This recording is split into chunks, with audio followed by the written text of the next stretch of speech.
Partai politik memiliki tanggung jawab yang besar untuk mempersiapkan pemimpin yang dibutuhkan saat ini. Partai politik hendaknya membuang pragmatisme. Jangan semata-mata demi memenangkan sebuah perhelatan, partai politik mencomot kader-kader yang hanya bermodalkan uang, padahal memiliki rekam jejak yang mengkhawatirkan.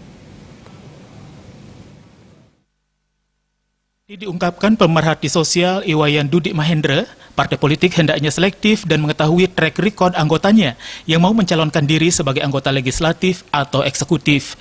Jangan sampai hanya karena memiliki massa dan uang bisa lolos jadi kader atau anggota partai tersebut. Akibatnya, jika mereka menjabat di eksekutif atau legislatif, dipastikan mereka yang duduk di sana bukan berjuang untuk kepentingan rakyat. Padahal sudah jelas dalam persiapan sudah ada penjaringan yang ketat, kemudian disumpah atas nama Tuhannya masing-masing. Tetapi karena memang sudah tidak memiliki mentalitas yang bagus dan track record yang buruk, namun tetap dipaksakan oleh partai politik itu sendiri. Yang penting, ini orang punya massa, punya uang, nanti bisa lolos dan partai punya jatah anggota dewan misalnya, paling gampang. Akibatnya, mereka yang ditaruh di sana bukan berjuang untuk kepentingan masyarakat banyak, memperjuangkan kepentingan umum, tetapi justru kita dipertontonkan dengan dagelan-dagelan yang memiriskan sesungguhnya.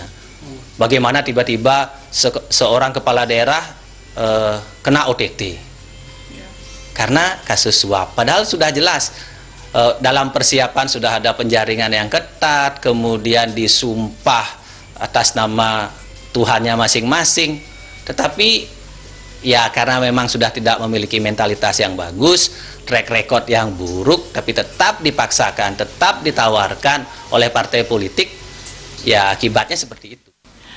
Pentingnya partai politik selektif dalam memilih kadernya seperti melakukan kaderisasi. Partai politik itu dibentuk, salah satunya adalah untuk mempersiapkan kader-kader pemimpin bangsa ini. Partai politik adalah organisasi sosial yang paling tinggi, karena partai politiklah yang akan merebut kekuasaan. Anggaratana Bali TV.